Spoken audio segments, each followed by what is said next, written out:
TV Floripa apresenta Vida Inteligente.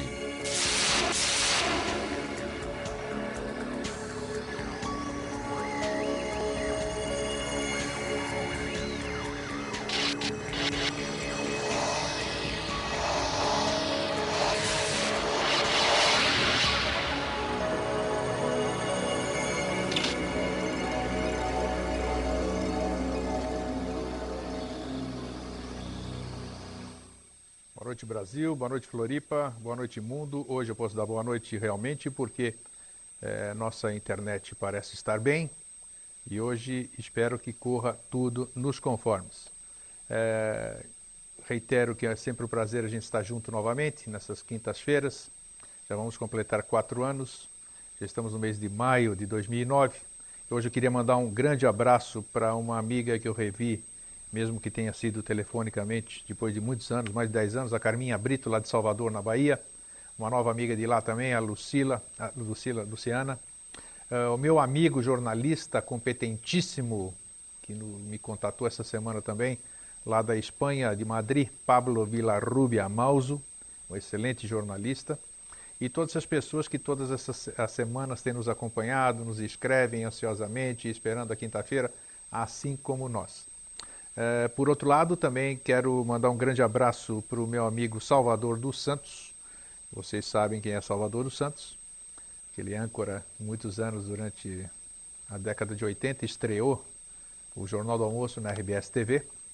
E ele estreia na segunda-feira na televisão dele, ou seja, é um dos principais administradores da TVN lá de São José. Canal 10 da Via Max e também da NET São José.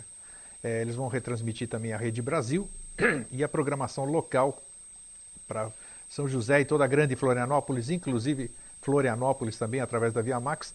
Segunda-feira, a partir das 18h40, se eu não me engano, o Salvador dos Santos estreia como âncora no jornal de lá. Promete muito essa TV, porque está sendo feita de uma forma profissional e conta com o nosso apoio e os nossos votos de sucesso. Quem está comigo aqui hoje é o meu convidado Jorge Antônio Ouro, e nós vamos tratar hoje de um assunto muito interessante. Aliás, todos os assuntos eu considero interessantes aqui no Vida Inteligente. Você que recebeu a mala direta já deve ter ouvido falar sobre a Arca de Noé, né? Quem não ouviu falar sobre a Arca de Noé? E Deus mandou avisar que ia ter uma grande chuva e para que ele construísse uma arca e que colocasse dentro dessa arca 2 animais de cada espécie, e assim aconteceu, e houve o grande dilúvio, e toda essa história que todo mundo sabe. O grande dilúvio aconteceu? Com toda certeza aconteceu, existem provas científicas disso, o dilúvio aconteceu. Nós não vamos abordar hoje esse aspecto religioso que todo mundo conhece, nós vamos abordar o outro lado desse aspecto, o que é simbolicamente, o que significa a Arca de Noé, os seus filhos, a sua mulher, os animais, a arca em si, uma série de coisas. Bom, então antes de mais nada, boa noite, Jorge. Você está bom?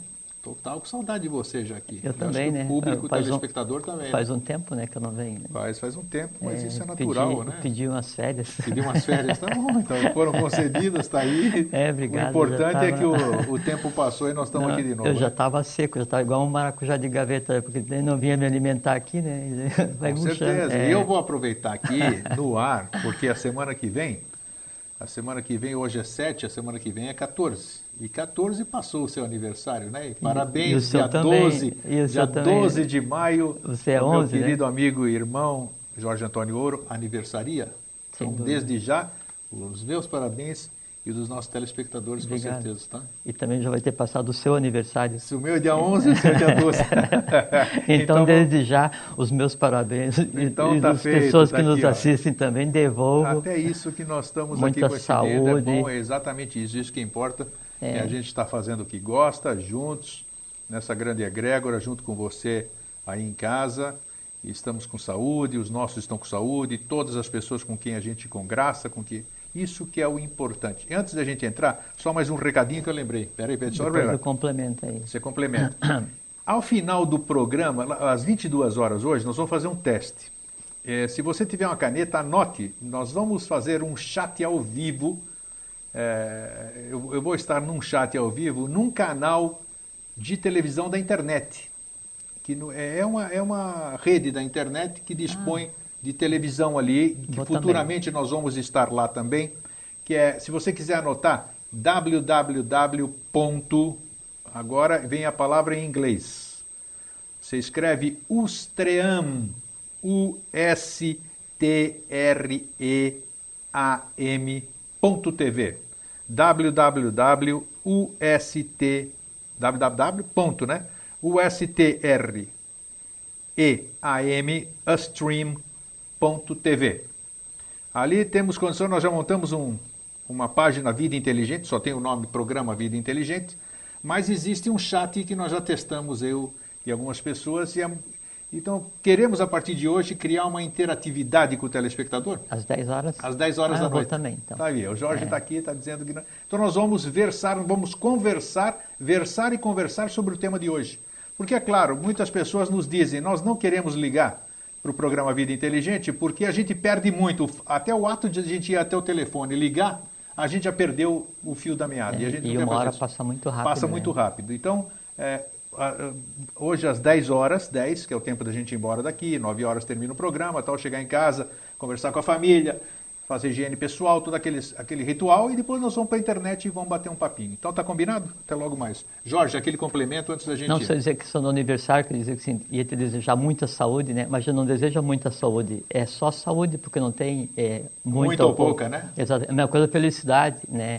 Bem-estar, sucesso. Então, o resumo é que eu desejo que você seja você. É isso, né? E como você tem direito por lei, como todos nós, a saúde, bem-estar, longevidade, riqueza e consciência, então você sendo você, já não precisa desejar mais nada. Sempre. Sempre. E não só até o ano que vem, mas... Sempre. Tem um ditado árabe que fala que você viva 1000 anos e que eu os vivo para contá-los. Exatamente. E a gente acrescenta, conscientemente. Até você me lembrou agora que eu escrevi hoje isso de que você viva 1000 anos e que eu viva 1000 para comemorar junto. Eu coloquei como frase no meu Messenger, ali em cima, que eu e a lei divina nos damos muito bem. Você leu isso aí ou não? Não. Ela segue seu curso e eu o dela. Boa. Não é boa isso aí, então? Então é assim que tem que ser feito. Bom. E aí daquele que assim não o faz, né? Que é isso, eu já estou gato escaldado aqui. As coisas estão melhorando, eu tenho resgatado, como eu disse aqui, você assistiu, né? Você disse que assistiu os dois programas. Assisti, sim, nas semanas que eu não vi, assisti você. Você viu que no anterior, né? Não da semana passada, que foi ungido, né? Mas no outro eu abri meu coração aqui, falei uma série de coisas, sim. Então foi bom, foi uma sabatina. Não é o coração, eu abri, que no coração não tem nada disso, sabe? Eu sei lá. É só uma maneira de dizer, né? Isso está assim, eu abri o alçapão debaixo do meu astral. Perfeito, é isso aí. A parte mais densa, no caso do que a gente vai falar hoje, é a terceira parte da arca, a parte da encrenca, isso é bom. né? O bom do Vida Inteligente é isso que diferencia o nosso programa. Quiçá todos os demais programas fossem assim. Onde existisse a liberdade de expressão, as pessoas pudessem ser elas mesmas e não ter que representar numa câmera de TV. Porque geralmente na mídia, a pessoa está exercendo um papel em função de algo que ou alguém quer ou que aquela pessoa quer. Então ela nunca é ela mesma. Então sempre tem uma série de máscaras, né? Aqui a gente não quer nada além de ficar bem, né, e de compartilhar a experiência. Ninguém sabe mais do que ninguém. Não. É só uma troca de ideias. É isso mesmo, isso que é o gostoso. E eu mando um abração hoje para o nosso contra-regra que fica em casa, que é o João Maria, né? Ele sempre liga para cá, olha, o som está baixo, o som está alto. Ele sempre está aqui nos norteando, então um grande abraço para você, João Maria. Então eu vou começar aqui. Eu queria mandar um abraço a todos também. Isso, faz algumas semanas que eu não venho, eu estava com saudade de mim. Tem alguém especial ou não? Não, a todos são especiais. Um abraço. Então, tá. Vamos mandar lembra que a gente conversou sobre o que significa dar um abraço, né? Já falamos, Sim, envolvimento kármico, toque de amplexo, né? Aí então se misturar com quem está ouvindo. Então um grande e fraterno abraço a todos vocês. Está aqui, vamos abraçar. É uma satisfação estar aqui novamente. Um abraçar Brasília, um abraçar a Selene, um abraçar todo o pessoal de Araruama, desse Brasil inteiro. Nós temos de norte a sul cada dia mais, fora os moita, que os moitas são muito mais do que... Hoje encontrei alguns. Encontrou algum? Sim, encontrei alguns. Incrível. E assim, vou só usar mais 2 minutinhos que é interessante. Daí então algumas pessoas, elas têm, não é receio, mas elas têm uma limitação para se abrir que o que a gente conversa aqui é diferente e atraente. Então, eu falo assim, aquelas coisas esquisitas que vocês falam, então aquela loucura que vocês falam, então a pessoa adjetiva, né, para não dizer que, pô, achei massa pra caramba. Mas isso é bacana. Hoje eu encontrei um chamado Antônio Moura, ele passa a vida velejando, faz tudo de útil na vida. Ele falou assim, pô, às vezes vejo, sei lá, na TV e tal, né, falando aquelas loucuras, assim, tu continua louco, né? Você continua, sem dúvida nenhuma. Não, e aconteceu assim. Sim, isso é loucura. Nossa, e essas 2 né? semanas que eu estive aqui, então foi gente que, o que você falou é no meu condomínio. Puxa vida, por que você consegue e eu não consigo? E dentro do ônibus, isso é muito gostoso. Então, nós realmente, isso nos faz bem interiormente, que nós estamos atingindo o nosso objetivo.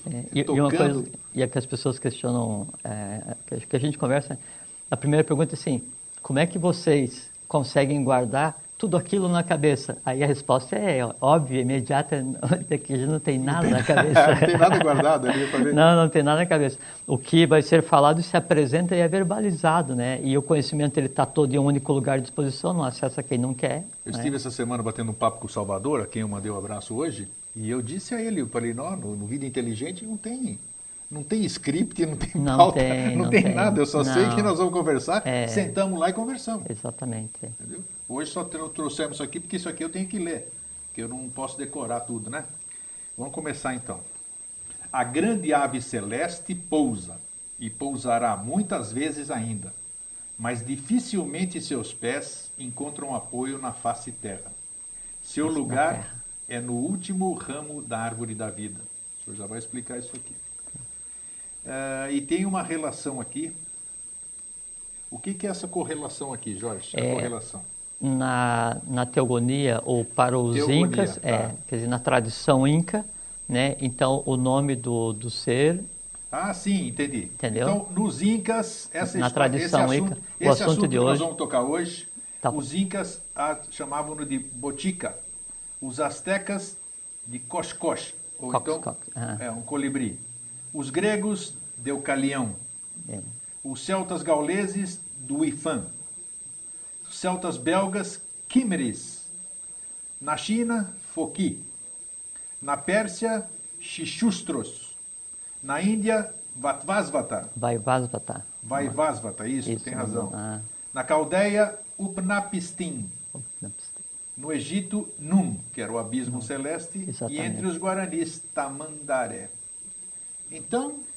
E entre os hebreus... Noé. Noé, tá vendo? Então, hoje, o nosso assunto é a Arca de Noé. Então, como nós falamos ali, a palavra é sua. Então, aquela frase que eu trouxe escrita para o grego ler,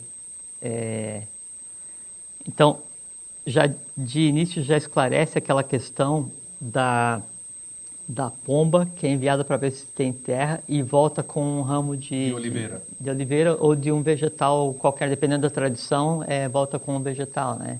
E dependendo da tradição, ou ele envia o corvo ou ele envia um urubu. Tem uma tradição que aí então o Noé, o Manu, ele envia o urubu e o urubu vai se alimentar dos corpos dos que morreram na inundação e não volta. Depois então ele manda o colibri e o colibri volta com um ramo de árvore, né? Não só de oliveira. A oliveira é citada na tradição hebraica porque uma das coisas que aí Noé ensinou ao povo foi exatamente a questão do uso da oliveira. Por isso que está associada essa questão da oliveira, né? Então, isso mostra o quê? Naquela frase inicial, que a divindade fala que ela vai vir uma e várias vezes, mas poucas vezes ela encontrará assento na face da terra, né? E que o lugar dela é no último ramo da árvore da vida, né? E o último ramo da árvore da vida, sim, e o último ramo da árvore da vida é a oitava raça-mãe, o oitavo ramo racial, é lá no final. Então, por enquanto, são só idas e vindas, né? Por isso tem essa simbologia daí do pássaro na questão de Noé. Bom, o que você leu de início, então, é o nome do equivalente a Noé em todas as teogonias. Então, não é uma exclusividade da tradição hebraica essa história que é contada. Então, primeira coisa, a tradição, né, a história de Noé, como é contada, ela é real, ela é verdadeira, ela é um fato? Não. Não é. ela Do jeito que ela é contada, né? Não da é. forma como está contada, não. Mas não é que não é verdade só na tradição hebraica e não se aceita uma tradução literal do que está na Bíblia. Todas as teogonias que você citou, dos celtas belgas até os guaranis, até os persas, todos eles têm um elemento exatamente igual a Noé.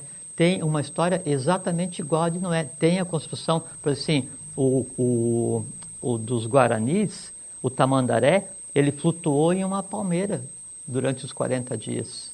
Né? O dos persas, né, ele construiu também uma embarcação, tipo uma jangada, só que daí não foram 40 dias, foram 60 dias. Então todos eles, né, flutuaram de alguma maneira, mas todos eles a questão é simbólica. Todos a questão é simbólica. Bom, vamos voltar à questão do como se originou esse mito da questão do dilúvio.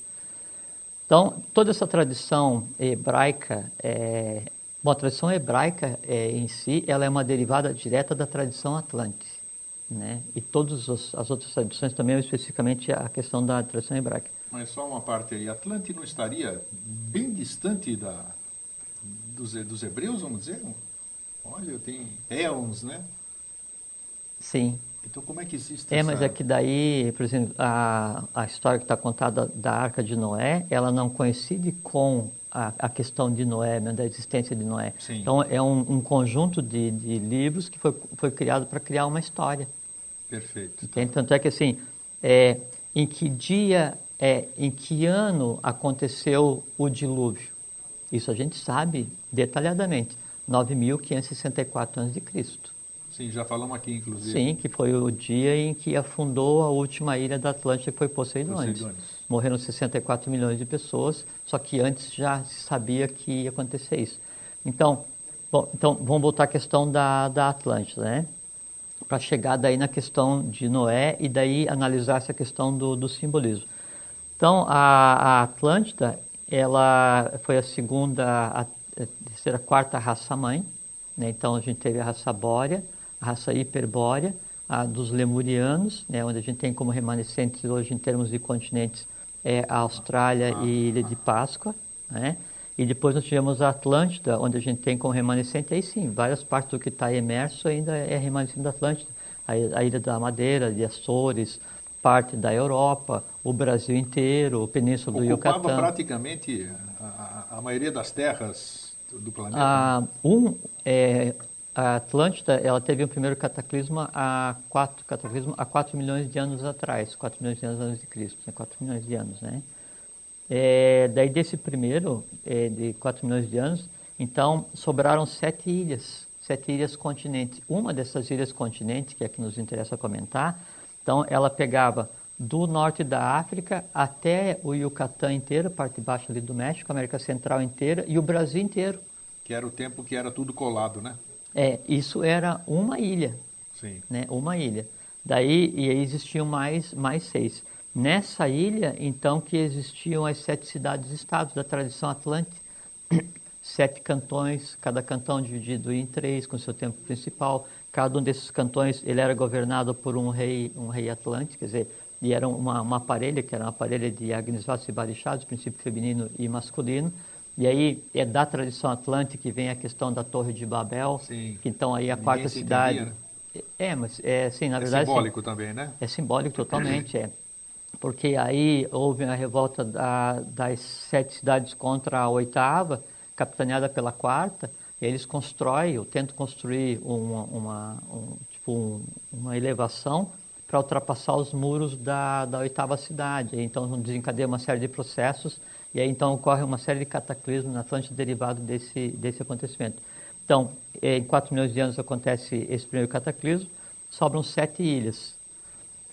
Quando a gente fala assim, um cataclismo, um evento desse tipo, né, não é um evento simples. Assim, em um evento desse, o que a gente conhece hoje como o deserto Saara, parte do Egito, submerge inteiro, parte da América submerge inteira, parte ali da Ásia submerge, aí emerge, parte da América emerge, parte de trás lá do lado de cá, do que a gente chamou hoje de Europa, parte da África. Então, cada evento desse é o seguinte, sobe o continente e desce o continente. Perfeito. Né? E tanto é que assim, os dilúvios dessas épocas nem são narrados. O que é narrado, né, e que tem a tradição de Noé e todos esses outros que a gente citou, é um pequeno dilúvio comparado com esses, que é o que acontece em 9.564 a.C., que é quando afunda a última ilha Atlântica, que é Poseidones, que é narrado por Platão em Timeu e Crítias. E qual foi a causa desse grande dilúvio? Qual foi um litígio entre as cidades ou não? Não, o poder porque... que eles tinham, não, alquímico, bélico, eles tinham não, uma tecnologia fabulosa, né? Não tem nada a ver com a revolta dos dois líderes da Atlântida, né? Não, o que dilúvio daí não, né? Não, é que assim, a Atlântida, daí na época, ela era dividida em 7 cidades-estados, 7 cantões, né? Sim. Cada uma cidade com uma tônica. E a Atlântida, então, ela teve várias sub-raças, né?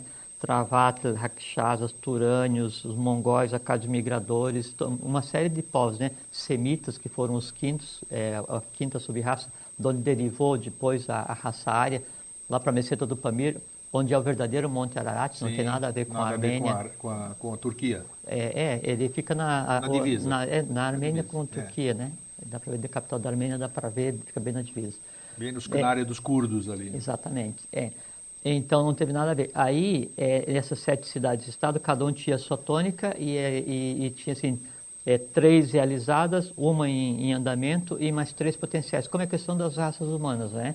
E o apogeu da civilização atlântica, ele era assim inimaginável para a ciência hoje, né? E aí de lá derivam pirâmides, que a gente conceitou hoje como disco voador, toda cultura, todo conhecimento, sim. A esfinge também ou não? A esfinge é antes ainda. Antes a ainda? esfinge é da Lemúria, Tá. da época da Lemúria. Sim. Até que teve uma descoberta mais ou menos recente com relação à esfinge, que eles expuseram a base de pedra onde a esfinge se assentou. Que a esfinge ela veio de outro local e se assentou em uma base de pedra naquele local. Né? E ela tem a ver com os Maharajas, ela tem a ver com a própria gênese cósmica, ela transcende todo o conhecimento. Diz que o rosto dela, inclusive, era diferente, né? Não é esse rosto que ele tem hoje, né? Não, ele só está... Foi deformado, né? Mas os animais que compõem a esfinge... Né? Os animais que compõem a esfinge, eles originalmente são aquilo ali mesmo. Só que ela era um ser que se aproxima do que a gente conceitou hoje como vivo. Tá. É uma outra história. Tá. Bom, aí em 4 milhões de anos, então, tem o primeiro cataclismo Atlântico, que se divide em sete ilhas continentes, né? Aí então se desenvolve essas cidades, uma delas então ia do que a gente tem com divisão política hoje, do que seria o Mato Grosso, até a parte de cima da Amazônia, que era a cidade dos telhados resplandecentes, o Eldorado, procurado pelos espanhóis na América Central, ele é aqui no centro do Brasil, né? Ele era e porque tem muita coisa que vai aparecer ainda agora logo. Essas coisas assim, muito legal, porque isso que a gente fala, e essa questão assim das provas da Atlântida, essas coisas assim, então logo por aí isso já vem à tona, vai ser muito legal. Já vai ser muito legal. Bom, aí então eram 7 cidades-estados, cada uma com a sua tônica, né? Depois, por volta de 200 mil anos, então teve um outro cataclismo, um outro evento, né, kármico com relação à Atlântida. E aí desse evento, então sobram 2 ilhas. Mas isso que eu pergunto, esse evento é de que ordem? Ordem natural? O que é? Nenhum deles foi de ordem natural. Assim, o que ocasionou esse evento? É que a Atlântida, primeiro assim, na Atlântida, então, aquela questão de os filhos, as filhas dos homens, as mulheres, cruzarem com os anjos caídos, sim, os asuras, e gerar, a gente até conversou aqui, toda aquela categoria, sim, de seres que vai assim, dos gigantes, Nereidas, Sílfides, Salamandras. E é interpretado de outra forma, né? Exato, mas isso tudo é realidade. Os filhos de Deus. Mas isso tudo isso é história, isso é antropogênese, não é? Não são causos, né? São história. Então, isso tudo então desencadeou uma série de eventos, né, onde o que a gente conceitou como bem e mal, ele estava completamente em ação na Atlântida. Por isso, da 4ª cidade, né, se rebelar contra a 8ª e causar uma confusão. Nesse período, e depois, quando foi na época de Poseidones, se fala que um pedaço, uma parte da estrela Baal caiu dos céus, né, e provocou isso. Então, o que foi isso? Foi E a um asteroide que Não, colidiu? a O que estrela Baal aconteceu? foi uma parte da Lua. Sim, a parte da Lua. Exatamente. Já devem estar... E aí então é muito interessante assim, que se você pegar a descrição na Bíblia sobre o dia em que começa o dilúvio, se você pegar a descrição dos persas sobre o evento dilúvio, pegar a descrição que está no Popol Vuh, pegar todas as teogonias, elas narram exatamente a mesma coisa, diz assim, ó, e o céu se rasgou E o céu se rasgou. e os abismos floresceram, vieram para a superfície, né? E parecia que Deus tinha se dissociado do homem, né? Você imagina assim, parte que a gente pensa que a Lua é um satélite da Terra. Na verdade, a Lua é um planeta como a Terra que não terminou a evolução dela e ela está ligada karmicamente ainda à Terra, e a tendência é a Lua, quando você resolver, ela desaparecer, né? Aí quando cai um pedaço da estrela Baal, cai na Terra, então a Terra se desvia em 23 graus e cria o que a gente conceitou hoje como 4 estações, essa coisa toda. Perfeito, antes não tinha, né? perfeito. Não tinha nada disso. Aí então, em 4 milhões de anos, acontece isso aqui, ficam 7 ilhas, né? E aí em uma delas, então se desenvolve 7 cidades-estados, 7 cantões que são iguais à organização da Agartha. 7 cidades, cada um com um rei, né? Esse rei daí, ele tem um governador e um sacerdote, um masculino e um feminino. Daí cada cantão em um sistema de 7 templos, 7 vezes 3 templos em cada cantão, daí são 21 mais o oitavo 22. E dessa estrutura, né, então que deriva todo Que vem os arcanos também. os arcanos, vai, os 22, e aí depois, vai. e aí mais os 56, e daí também tem a questão dos 33 que derivou depois da maçonaria, e a maçonaria daí ela tem a ver com a própria construção da pirâmide, e a construção da pirâmide, já a propósito, tudo isso que a gente está falando tem a ver com a Arca de Noé, tá bem? A construção da pirâmide, então assim, pô, quando é que foi construída a pirâmide? A pirâmide foi construída em 31.150 a.C. Antes de Cristo. Sim. Né? E muito antes do êxodo Atlante, muito antes de existir a civilização egípcia, porque na época existia naquela região ali, do que a gente conceitou hoje como norte da África, o que seriam remanescentes já, né, de derivados da Lemúria, o que a gente conceituaria hoje como aborígenes, como tem na Austrália. Então eles habitavam ali. Então há um aculturamento desse povo, né, com relação à chegada daí dos Atlantes para aquela região. E eles constroem a pirâmide. Como é que a pirâmide foi construída? Não teve transporte de bloco de pedra para cá, nem para lá e tal, como se foi dito assim, milhões de blocos. E nem disco voador fez aquilo lá, né?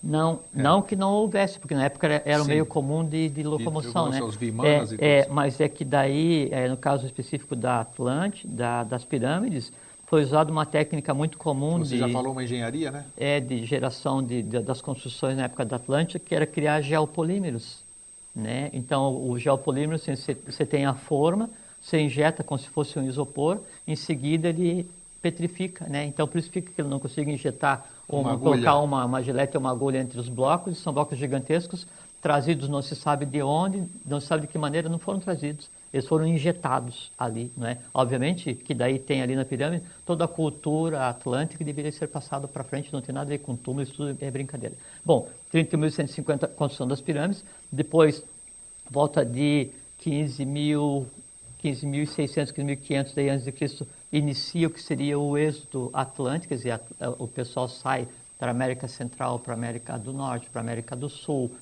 sai os que fundariam depois a província dos povos, Confederação dos Povos Cários, que depois derivaria o que a gente conceitou hoje como Europa, depois alguns vêm para a América do Sul, então a gente tem Tupi, Guarani, todos eles, né? E alguns daí vão para o norte da África e são os egípcios, dali eles influenciam todo os lemurianos que viviam na África. E aí, depois, volta em 9.564, daí então acontece o afundamento da última ilha. Bom, então, 4 milhões de anos, 7 ilhas. 200 mil anos afundam essas ilhas e sobram 2, Daitia e Ruta, né? Sim. Aí, em 75 mil anos, afunda novamente, né? E sobra uma ilha, Ruta, né? Um pedaço dela que é chamado na tradição ocidental como Poseidones, onde Platão narra na República e também narra nos diálogos de Timeu e Critias, porque Platão era filho de um sacerdote e uma sacerdotisa, né? De um templo chamado de Elefanta, né? E aí então ele teve acesso a toda a tradição arcaica egípcia, que era em essência toda a tradição atlântica. Aí então, em 9.564, afunda Poseidones e todos os povos que tinham saído há algumas dezenas de milhares de anos antes, né, para fundar essas nações, sabiam o que ia acontecer, porque cada um povo tinha um dirigente que tinha noção do processo, que seria o Noé de cada uma dessas teogonias, né? Aí quando afunda Poseidones, então a Terra ela toma a conformação que ela tem hoje, né? Então o resto do deserto sobe. Que foi a última grande, vamos dizer, movimentação geológica, podemos dizer assim. A última grande que formou os continentes como eles são. Deve ter sido muito grande hoje. Mesmo, porque mudou tudo, né? Transformou completamente a geografia. Para a gente ter uma ideia, bom, primeiro a questão de ter caído novamente o pedaço da Estrela Baal na Atlântida, né? E porque daí na época o Atlante ele estava degradado tanto fisicamente quanto mentalmente. Então eles usavam todo o conhecimento dele porque a gente conceitou como mal. No Mahabharata, na tradição da Aryavata, dos hindus, então se narra a guerra do mal contra o bem, né, com os rakshasas negros, né, e então eles narram assim, as naves, as batalhas, o uso de bomba atômica, aquela confusão toda. Na verdade não era bomba atômica, era o uso inadequado do vril, né, que é você manipular, frio, né? Você manipular uma energia mista, né, que vem do Sol e da Lua, e que ela seria o equivalente a uma energia subatômica, né, sem precedentes no conhecimento acadêmico hoje. E aí, então, essa confusão gerada, e mais o ataque, né, no caso daí de Poseidones, a representação da própria divindade que coexistia com a humanidade ainda, aí desencadeia esse evento, né? E aí então tem uma parte de um códice dos maias que narra no ano 16 do mês de Ruach, que eu não me lembro exatamente qual os termos que eles usam, não consigo ver. Então eles falam que daí o céu se rasga, né? Os abismos se expõem, uma parte da estrela cai na Terra. Foi um fim de mundo, né? Foi o fim do mundo, porque mundo, né? só em Poseidones, e para a gente imaginar o tamanho, só na ilha de Poseidones, né, que era o último resquício da Atlântida, então morreu em uma noite, né, 64 milhões de pessoas. Imagina que cataclismo. Exato. Aí, essa grande movimentação, essa massa de água, então você imagina um tsunami, né, decorrente do afundamento de um continente inteiro. Então isso é que provoca, né, a mudança no céu, isso é que provoca então relâmpagos, tempestades, o caos, e aí uma massa escura toma conta da Terra, porque como se fosse uma grande explosão que tapa o Sol, não é? E aí então houve... Os dias de trevas que eles sempre falam por aí, nessas coisas. Seria o equivalente ao inverno atômico, né? Então certeza. Que aí a nuvem decorrente desse impacto, ela se lança na atmosfera. E o Sol, os raios solares não passam e não tem luz, fica na escuridão. Sol, exato, meses sem o Sol aparecer. E aí perecem aqueles, né, da ilha de Poseidones. E então, na época, então, a representação da divindade era Muisca e Muísis, que era a parelha divina, né, feminino e masculino. E Muká, que seria a terceira parte, que seria o sacerdote. E aí, então, diz que é narrado nesse códice que, então, o povo vem e Muká, o sacerdote, já tinha alertado o povo da Atlântida do que ia acontecer. E os respectivos Manus em seus povos já sabiam o que ia acontecer. E, no caso, o Noé e os seus equivalentes, né? Aí, então, diz que Muká fala assim, eu vos preveni das iniquidades aqui cometidas, agora só me resta morrer convosco. Né? E o próprio sacerdote, ele morre junto com o povo atlântico. Então, já que esse grande evento aconteceu nessa época, que foi na época atlântica... 9.564 anos 9.564. Então, quem era o Noé daquela época ali, vamos dizer? Ali na Atlântida, não existia o conceito de Noé, porque assim... Sim, então, você entendeu a pergunta, quem era o personagem principal ali que fez essa simbologia toda? Eles eram em gêmeos masculino e feminino, chamava-se Muisca e Muká. Ah, sim, Muisca, que nós já falamos aqui. E Muká. Sim, é tudo separado, se você quiser procurar no Google. Tanto é que assim, quando se fala Noé, né, a função de Noé era ele e a contraparte. Sim. Só que daí, como a tradição ela premia só a questão masculina, a mulher foi excluída. Então, você pega Botica, e a contraparte. Tamandaré e a contraparte. Sim. Cox, cox e a contraparte. Sempre uma parelha. Porque Tanto é que a esposa de Noé foi com ele na arca. também, pois é, e também porque é o seguinte, todos esses citados, e o Noé, inclusive, ele estava em função manúsica. Ele é um formador de povo. Sim. Né? Entende? Aí já vamos explicar o que é a questão da arca e para onde é que, na verdade, ele onde foi. Qual é o significado Então, disso? Então, nessa época, daí na Atlântida, então, o que seria equivalente ao Noé, equivalente, né? Porque, na verdade, assim, cada raça-mãe eu tenho um Buda. Sim. Né? E cada sub-raça eu tenho um Bodhisattva. Né? Um exemplo de Bodhisattva, Cristo.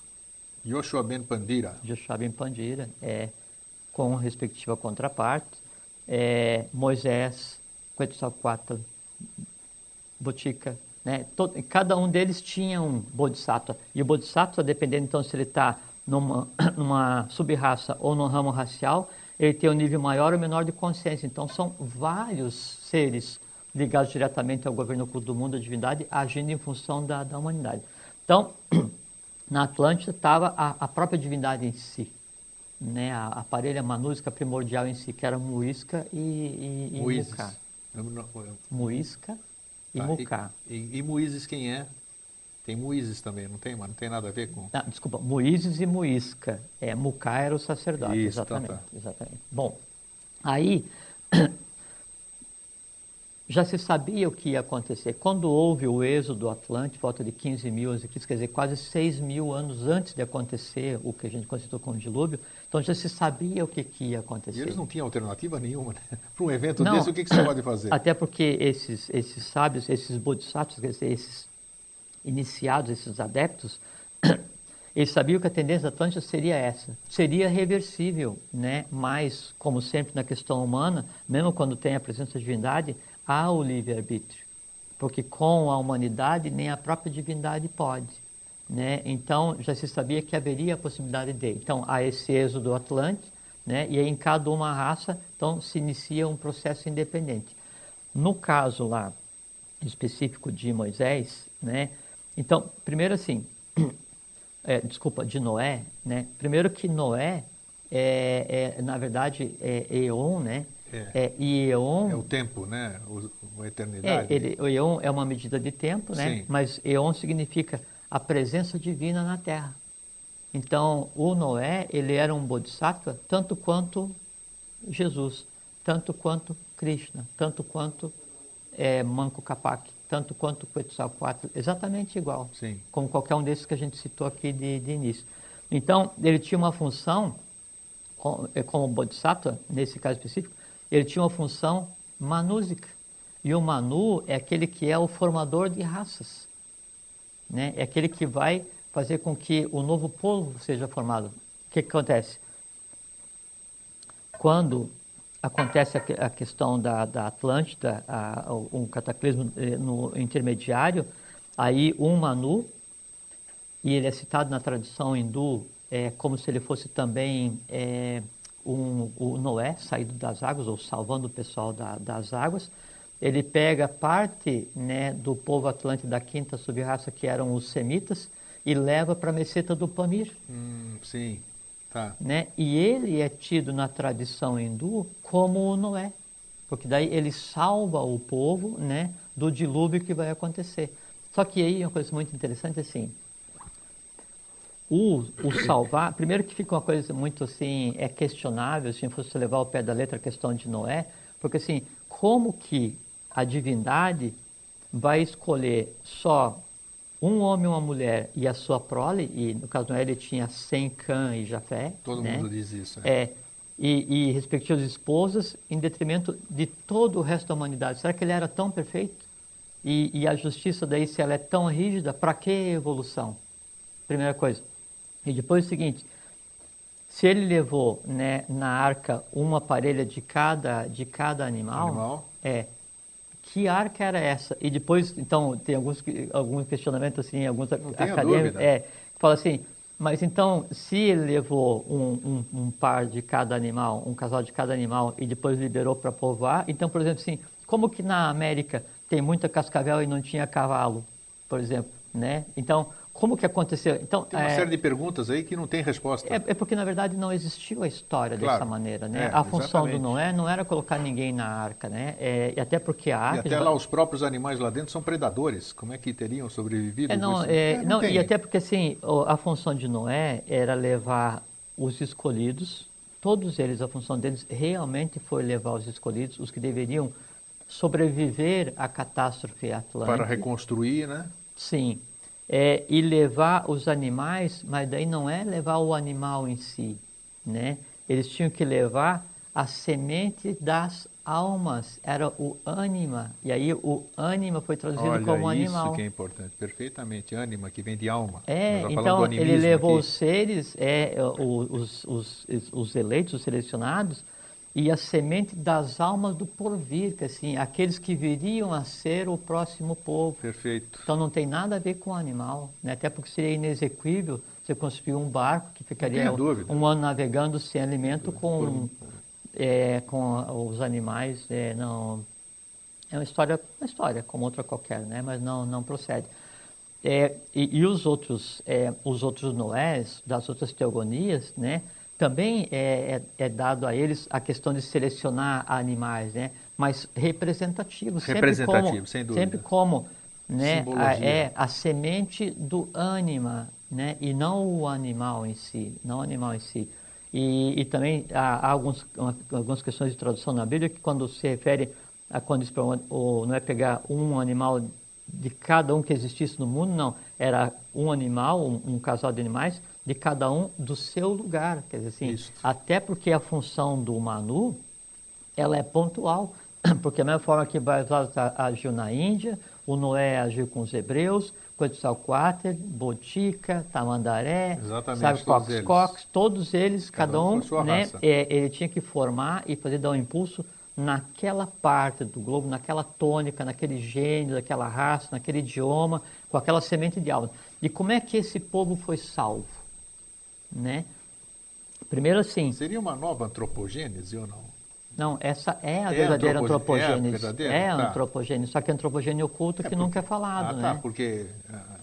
porque a antropogênese, imagina, a antropogênese acadêmica, ela fala como o Sapiens apareceu há 50 mil anos. Não, sem dúvida, mas eu digo até a própria antropogênese, já falamos aqui, foi o primeiro programa, um dos primeiros que nós fizemos aqui, há 4 anos, né?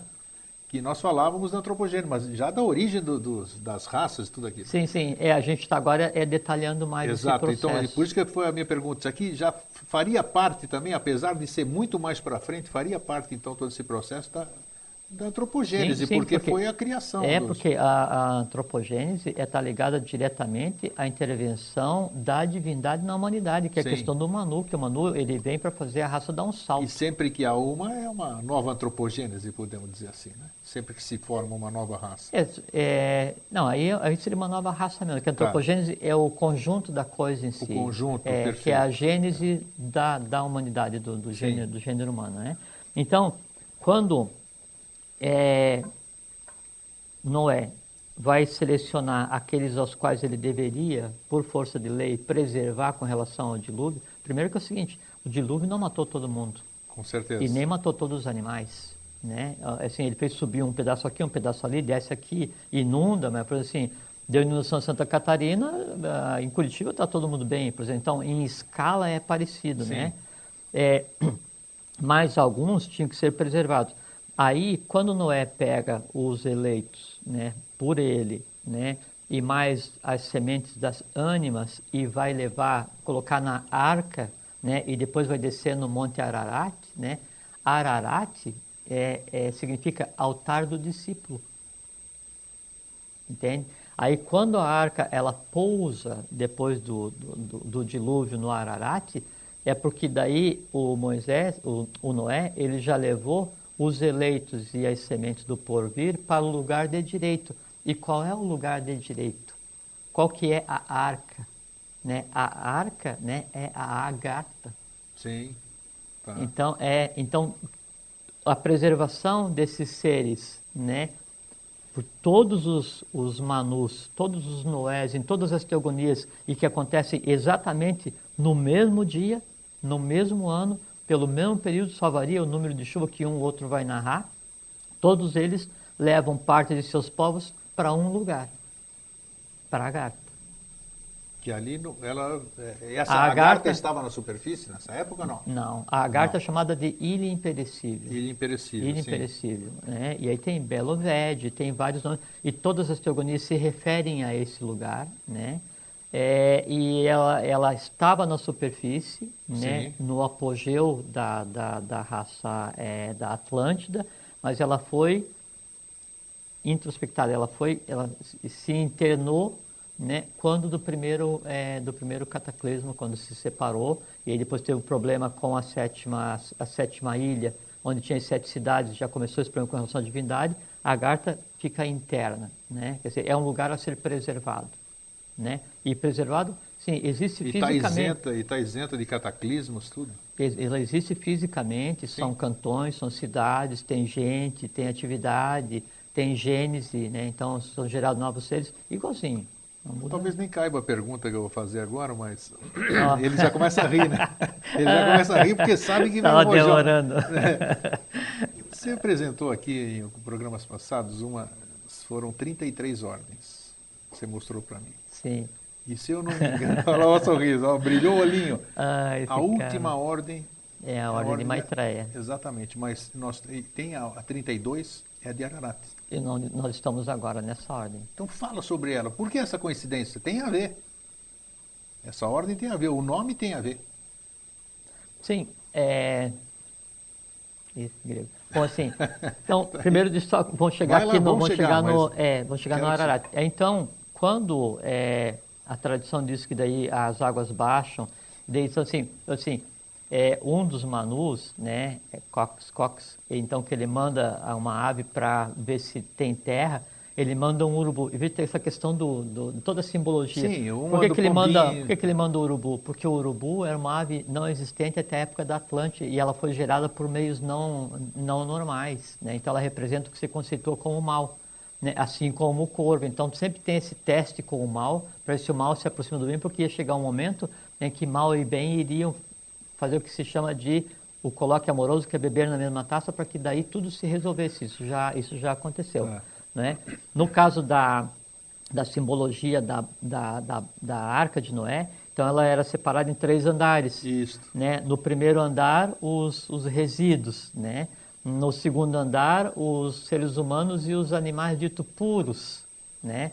E no terceiro andar, os pássaros, né? E, se for na teogonia, na crença hebraica, no terceiro andar, coloca-se os pássaros e os animais impuros, mas é porque daí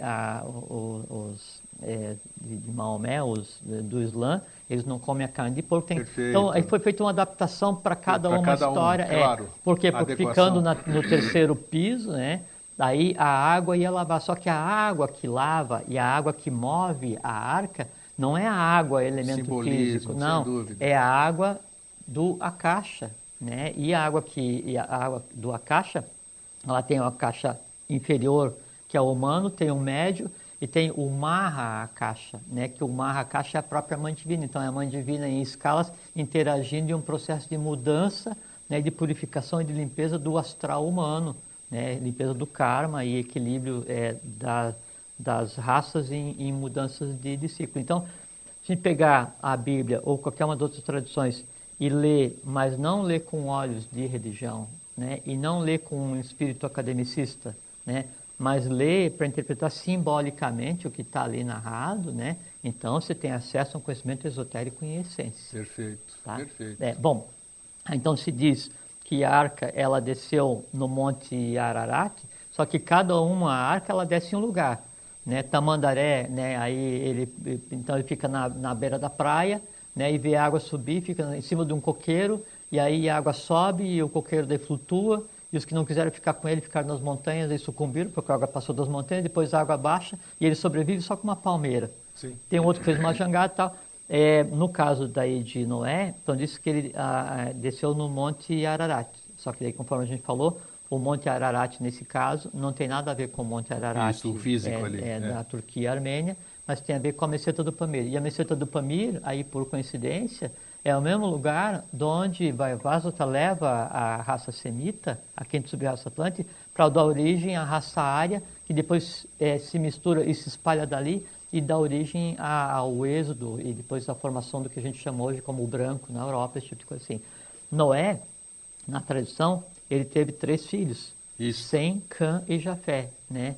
Só que o Noé, o Eon, ele também, ocultamente, ele é a força equilibrante universal, né? E os filhos, os 3 filhos deles, então tem o Sam, né? O Sem, que é o primeiro, né? Ele é a força compressiva, né? Tem o Cã, é a força expansiva, e o Jafé é a força equilibrante entre os 2 outros irmãos. E o que mantém a natureza existindo é o próprio Eon, é o próprio Noé. Então, a interação entre eles e respectivas contrapartes, né, é o que dá a própria existência humana, né? Então, você vê que tem um dos Noés, que ele no caso do Egito, então, um dos filhos de Noé, né, ele é tido como o abismo celeste.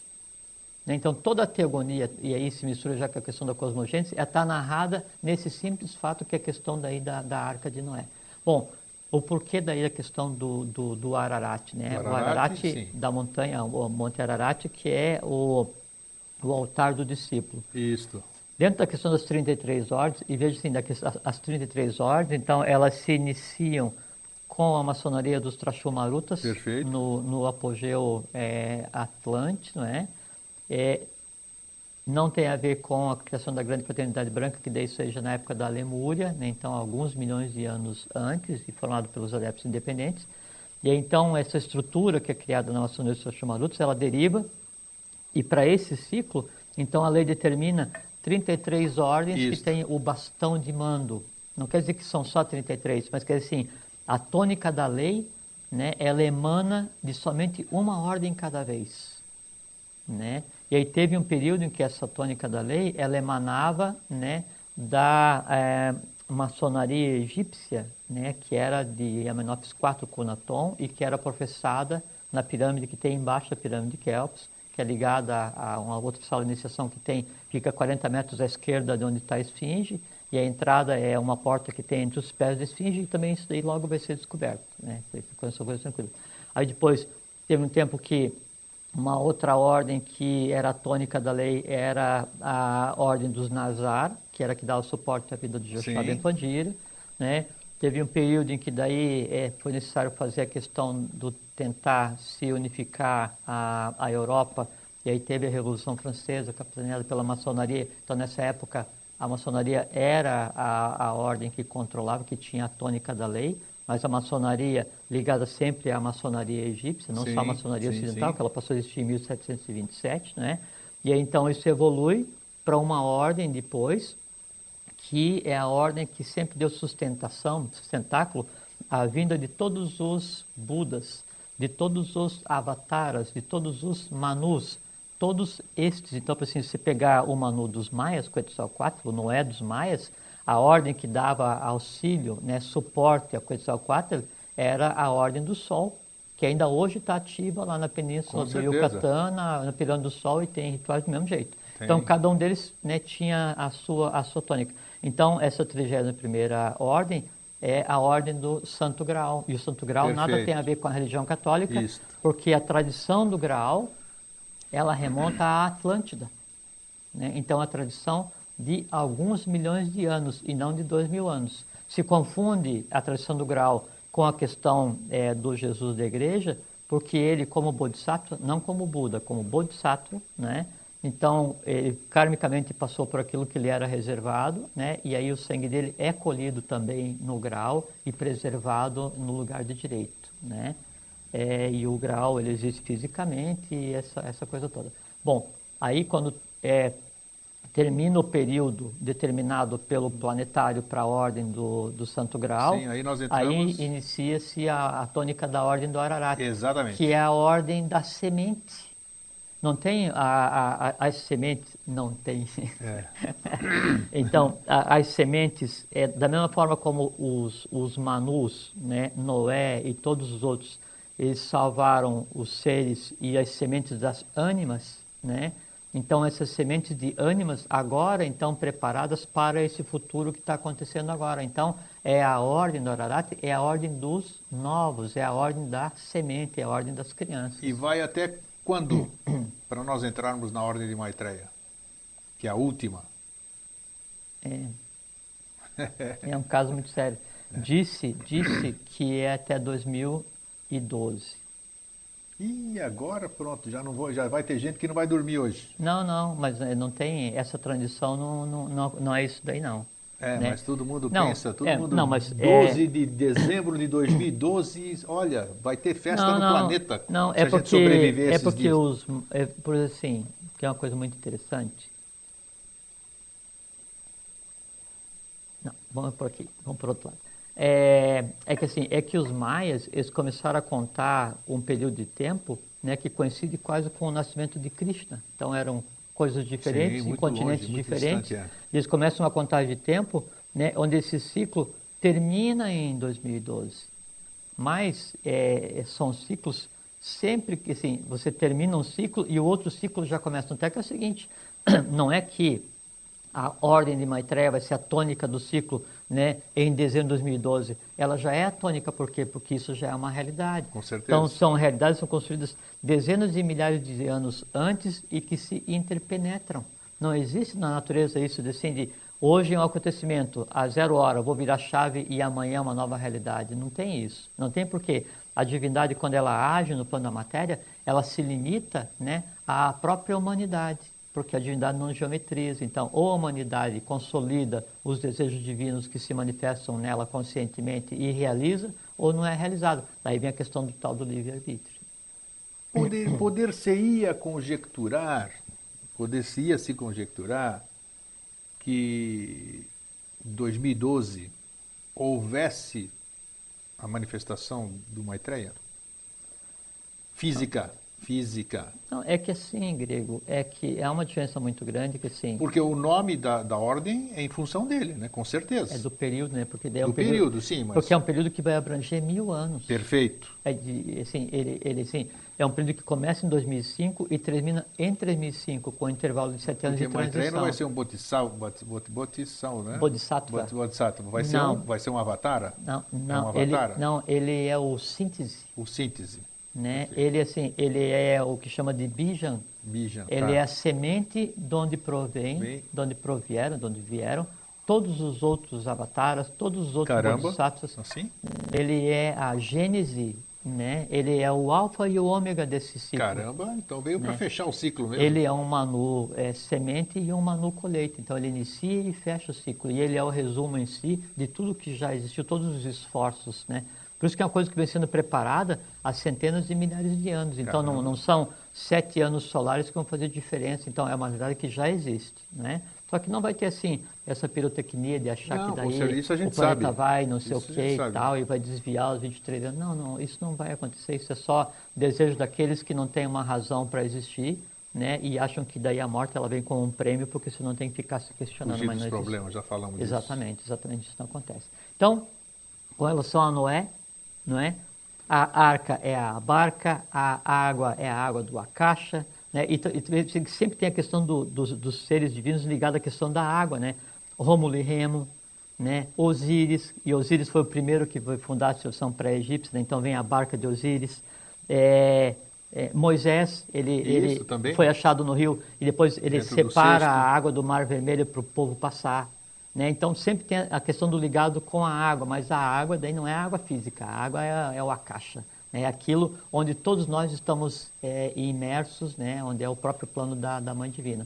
Então o dilúvio aconteceu, mas a questão de Noé e de todos os Noés das outras teogonias, que é exatamente igual em todos os lugares do mundo, tem a ver daí com a iniciação, com a função manúsica, com a criação de um novo gênero, uma nova série de seres melhores para dar sequência aí à evolução humana e à consciência humana. Então, lembre-se, daqui a pouco nós vamos dar continuidade lá na 10 horas na internet, www.ustream.tv, www.ustream.tv. O Jorge prometeu, está aqui em público, vai estar 10 horas vai estar lá conosco, aí nós podemos discutir, vocês que tiverem dúvida, esses nomes são meio complexos, mas como vocês são tão pesquisadores quanto nós, todos esses nomes aqui que nós citamos, de cada cultura, de cada credo, de cada raça, vocês poderão pesquisar e vocês vão ver que tem história do dilúvio, tudo isso aqui, cada um, nós como nós como cristãos, né, como adâmicos, como diz aqui, nós sabemos essa versão de Noé, da arca, dos animais, tudo isso aqui. Então nós precisamos saber das outras civilizações. E o importante que a gente tenta fazer aqui não é desconstruir De jeito nenhum. a crença de ninguém, nem tirar o tapete de ninguém. Diz que a moeda tem duas faces, nós mostramos uma outra face. O que a gente leva aqui muito a sério é o seguinte, é não acreditar cegamente em nada, né? E não desconfiar de tudo. Quer dizer assim, você tem que ser livre pensador. Então você, tá bom, mas eu vou chegar à minha própria conclusão.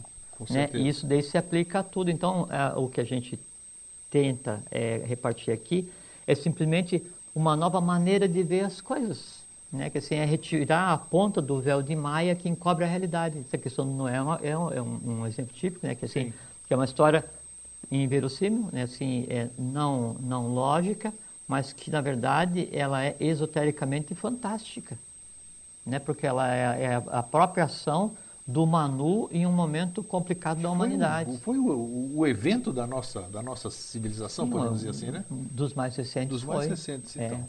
Então, pessoal, estamos em cima da hora aqui. Nós esperamos vocês logo mais. Obrigado, Jorge. Obrigado a vocês. É um prazer estar de novo aqui. É muito bom estar aqui. Um fraterno abraço e até sempre. Até sempre. TV Floripa apresentou Vida Inteligente.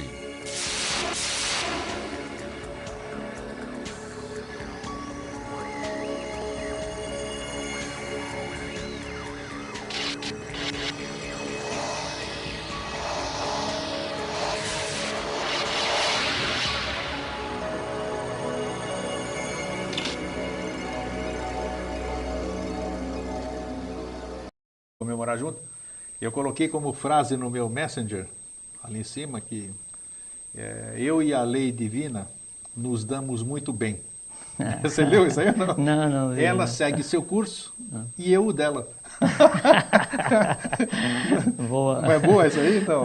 Então é assim que tem que ser feito. Bom. E aí daquele que assim não o faz, né? Que é isso, eu já estou gato escaldado aqui. As coisas estão melhorando, eu tenho resgatado, como eu disse aqui, você assistiu, né? Você disse que assistiu os dois programas. Assisti, sim, nas semanas que eu não vi, eu assisti você. Você viu que no anterior, né? Não da semana passada que foi ungido, né? Mas no outro eu abri meu coração aqui, falei uma série de coisas, então foi bom, foi uma sabatina. Não é o coração, que no coração não tem nada disso, sabe? Eu sei lá. É só uma maneira de dizer, né? Então. Isso está assim, eu abri o alçapão debaixo do meu astral. Perfeito, é isso aí. A parte mais densa, no caso do que a gente vai falar hoje, é a terceira parte da arca, a parte da encrenca. Isso é bom. Né? O bom do Vida Inteligente é isso que diferencia o nosso programa. Quiçá todos os demais programas fossem assim. Onde existisse a liberdade de expressão, as pessoas pudessem ser elas mesmas e não ter que representar numa câmera de TV. Porque geralmente na mídia a pessoa está exercendo um papel em função de algo que ou alguém quer ou que aquela pessoa quer. Então ela nunca é ela mesma. Então sempre tem uma série de máscaras, né? Aqui a gente não quer nada além de ficar bem, né, e de compartilhar a experiência. Ninguém sabe mais do que ninguém. Não. É só uma troca de ideias. É isso mesmo, isso que é o gostoso. E eu mando um abração hoje para o nosso contra-regra que fica em casa, que é o João Maria, né? Ele sempre liga para cá, olha, o som está baixo, o som está alto. Ele sempre está aqui nos norteando, então um grande abraço para você, João Maria. Então eu vou começar aqui. Eu queria mandar um abraço a todos também. Isso, faz algumas semanas que eu não venho, eu estava com saudade de mim. Tem alguém especial ou não? Não, a todos são especiais. Um abraço. Então, tá. Vamos mandar eu lembro aqui. que a gente conversou sobre o que significa dar um abraço, né? Já falamos, né? Sim, envolvimento kármico, toque de amplexo, né? Aí então se misturar com quem está ouvindo. Então um grande fraterno abraço a todos vocês. Está aqui, vamos abraçar. É uma satisfação estar aqui abraçar Brasília, abraçar Selene, abraçar todo o pessoal de Araruama, desse Brasil inteiro. Nós temos de norte a sul cada dia mais, fora os moita, que os moitas são muito mais do que... Hoje encontrei alguns. Encontrou algum? Sim, encontrei alguns. Incrível. E assim, vou só usar mais 2 minutinhos que é interessante. Daí então algumas pessoas, elas têm, não é receio, mas elas têm uma limitação para se abrir, que o que a gente conversa aqui é diferente e atraente. Então, eu falo assim, aquelas coisas esquisitas que vocês falam, então aquela loucura que vocês falam, então a pessoa adjetiva, né, para não dizer que, pô, achei massa pra caramba. Mas isso é bacana. Hoje eu encontrei um chamado Antônio Moura, ele passa a vida velejando, faz tudo de útil na vida. Ele falou assim, pô, às vezes vejo, sei lá, na TV e tal, né, falando aquelas loucuras, assim, tu continua louco, né? Você continua, sem dúvida Exatamente isso. nenhuma. Não, e aconteceu assim. Ciência é loucura, Nossa, meninos e essas loucos, 2 né? semanas que eu estive aqui, então foi gente que, pô, o que você falou é no meu condomínio. É, Puxa vida, mas por que você consegue e eu não consigo? E dentro do ônibus, isso é muito gostoso. Então, nós realmente, isso nos faz bem interiormente, que nós estamos atingindo o nosso objetivo. e uma coisa, Tocando. e é que as pessoas questionam, que a gente conversa, a primeira pergunta é assim, como é que vocês conseguem guardar tudo aquilo na cabeça? Aí a resposta é óbvia, imediata. TV Floripa apresenta Vida Inteligente.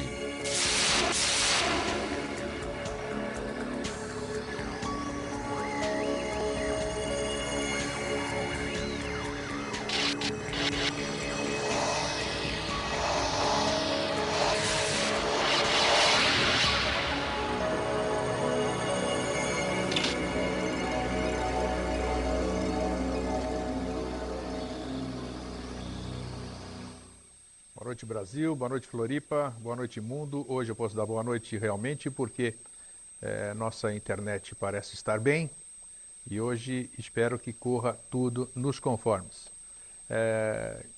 Reitero que é sempre um prazer a gente estar junto novamente nessas quintas-feiras.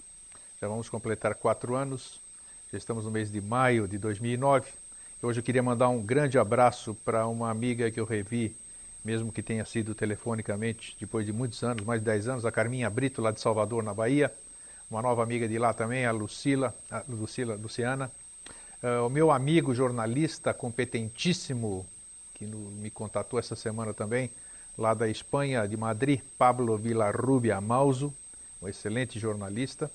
E todas as pessoas que todas as semanas têm nos acompanhado, nos escrevem ansiosamente, esperando a quinta-feira, assim como nós.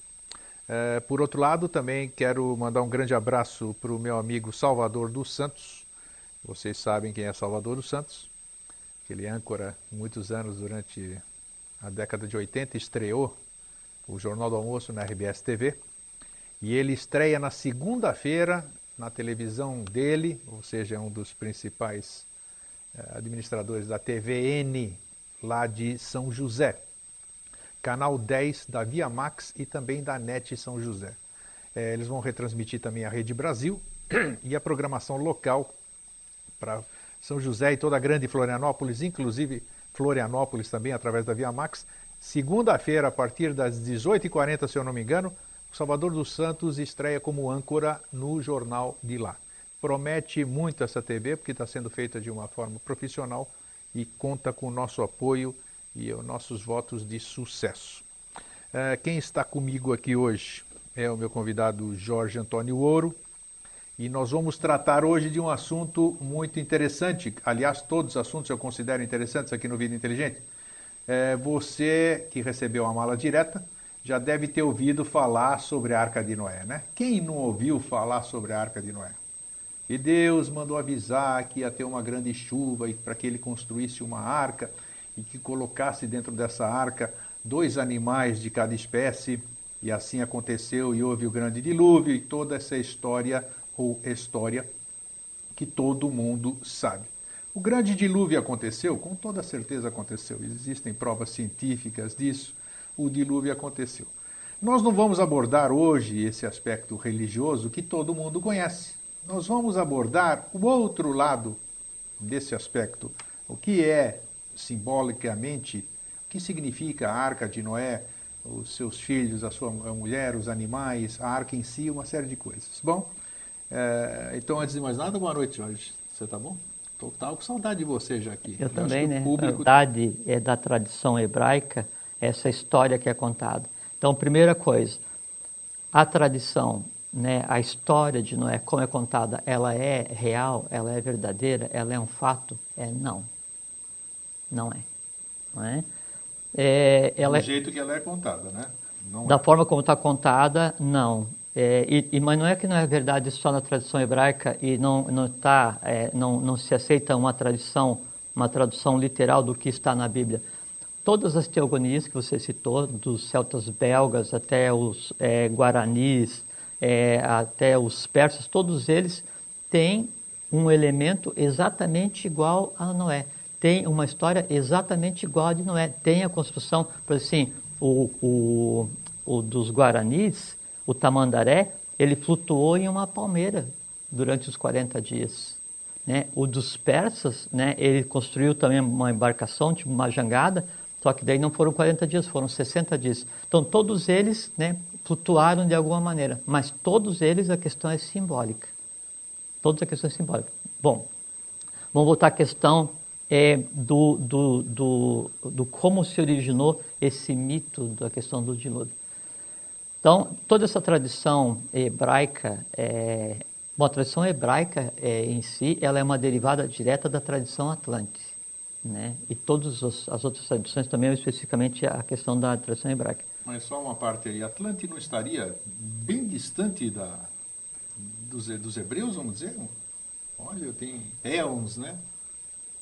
Sim. Então como é que existe mas é que daí, por exemplo, a história que está contada da Arca de Noé, ela não coincide com a questão de Noé, né, da existência de Noé. Sim. Então é um conjunto de livros que foi criado para criar uma história. Perfeito. Entende? Tanto é que assim, em que dia, em que ano aconteceu o dilúvio? Isso a gente sabe detalhadamente. 9.564 a.C. Sim, já falamos aqui, inclusive. Sim, que foi o dia em que afundou a última ilha da Atlântida, que foi Poseidônis. Morreram 64 milhões de pessoas, só que antes já se sabia que ia acontecer isso.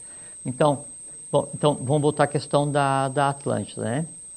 Para chegar daí na questão de Noé e daí analisar essa questão do simbolismo. Então, a Atlântida, ela foi a segunda, a terceira, quarta raça-mãe, né? Então a gente teve a raça Bórea, a raça Hiperbórea, a dos Lemurianos, né, onde a gente tem como remanescentes hoje em termos de continentes a Austrália e Ilha de Páscoa, né? E depois nós tivemos a Atlântida, onde a gente tem como remanescente, aí sim, várias partes do que está imerso ainda é remanescente da Atlântida, a Ilha da Madeira, de Açores, parte da Europa, o Brasil inteiro, a Península do Yucatán. Ocupava praticamente a maioria das terras do planeta? A Atlântida, ela teve o primeiro cataclisma há 4 milhões de anos atrás, 4 milhões de anos antes de Cristo, 4 milhões de anos, né? Daí desse primeiro, de 4 milhões de anos, então sobraram 7 ilhas continentes. Uma dessas ilhas continentes, que é a que nos interessa comentar, então ela pegava do norte da África até o Yucatán inteiro, parte de baixo ali do México, a América Central inteira e o Brasil inteiro. Que era o tempo que era tudo colado, né? Já não tem nada na cabeça. Não tem nada guardado ali para ver. Não tem nada na cabeça.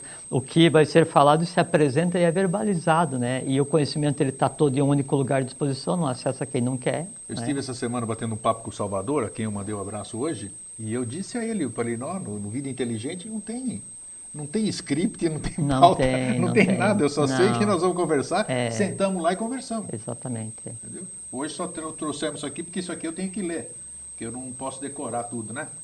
Vamos começar então. A grande ave celeste pousa, e pousará muitas vezes ainda, mas dificilmente seus pés encontram apoio na face terra. Seu lugar é no último ramo da árvore da vida. O senhor já vai explicar isso aqui. E tem uma relação aqui. O que é essa correlação aqui, Jorge? A correlação. Na teogonia, ou para os incas, quer dizer, na tradição inca, né? Então, o nome do ser... Ah, sim, entendi. Entendeu? Então, nos incas, na tradição inca, o assunto de que hoje, nós vamos tocar hoje, os incas chamavam-no de botica, os astecas de coxcox, ou então um colibri. Os gregos, deucalião. Os celtas gauleses, do ifan. Os celtas belgas, quimeris. Na China, foqui. Na Pérsia, xixustros. Na Índia, vatvasvata. Vaivasvata, isso, tem razão. Na Caldeia, upnapistim. No Egito, Num, que era o abismo celeste. Exatamente. E entre os guaranis, Tamandaré. Então... E entre os hebreus... Noé. Noé. Tá vendo? Então hoje o nosso assunto é a Arca de Noé. Então, como nós falamos ali, a palavra é sua. Então, aquela frase que eu trouxe escrita para o grego ler, então, já de início já esclarece aquela questão da pomba que é enviada para ver se tem terra e volta com um ramo de oliveira ou de um vegetal qualquer, dependendo da tradição, volta com um vegetal, né? E dependendo da tradição, ou ele envia o corvo ou ele envia um urubu. Tem uma tradição que aí então o Noé, o Manu, ele envia o urubu e o urubu vai se alimentar dos corpos dos que morreram na inundação e não volta. Depois então ele manda o colibri e o colibri volta com um ramo de árvore, né? Não só de oliveira. A oliveira é citada na tradição hebraica porque uma das coisas que aí Noé ensinou ao povo foi exatamente a questão do uso da oliveira. Por isso que está associada essa questão da oliveira, né? Então, isso mostra o quê? Naquela frase inicial, que a divindade fala que ela vai vir uma e várias vezes, mas poucas vezes ela encontrará assento na face da terra, né? E que o lugar dela é no último ramo da árvore da vida, né? E o último ramo da árvore da vida, né? Sim, e o último ramo da árvore da vida é a oitava raça-mãe, o oitavo ramo racial, é lá no final. Então, por enquanto, são só idas e vindas, né? Por isso tem essa simbologia daí do pássaro na questão de Noé. Bom, o que você leu de início, então, é o nome do equivalente a Noé em todas as teogonias. Então, não é uma exclusividade. Mas o espectador também. Faz um tempo, né, que eu não venho. Né? Faz um tempo, mas isso é natural, né? Pedi umas férias. Pedi umas férias, tá bom, então foram concedidas, tá aí. Obrigado. O importante é que o tempo passou e nós estamos aqui de novo. Eu já estava seco, já estava igual um maracujá de gaveta, porque nem não vinha me alimentar aqui, né? Vai com certeza. E eu vou aproveitar aqui no ar, porque a semana que vem, hoje é 7, a semana que vem é 14. E 14 passou o seu aniversário, né? E parabéns, dia 12 de maio, você é 11, meu querido né? amigo e irmão Jorge Antônio Ouro, aniversaria. Então, desde já, os meus parabéns e dos nossos telespectadores, obrigado. Com certeza, tá? E também já vai ter passado o seu aniversário. Se o meu é dia 11, o seu é dia 12. então, desde já, os meus parabéns. Então, e tá as feito, pessoas tá que aqui, nos assistem também, devolvo. Até isso que nós estamos muita aqui com esse saúde. dedo, é bom, é exatamente isso que importa. A gente está fazendo o que gosta, juntos, nessa grande egrégora, junto com você aí em casa. E estamos com saúde, os nossos estão com saúde, todas as pessoas com quem a gente com graça, isso que é o importante. Antes da gente entrar, só mais um recadinho que eu lembrei. Peraí, só eu complemento aí. Você complementa. Ao final do programa, às 22 horas hoje, nós vamos fazer um teste. Se você tiver uma caneta, anote. Nós vamos fazer um chat ao vivo. Eu vou estar num chat ao vivo, num canal de televisão da internet. Que é uma rede da internet que dispõe de televisão ali, que futuramente nós vamos estar lá também, que se você quiser anotar, www. Agora vem a palavra em inglês. Você escreve Ustream, USTREAM.tv.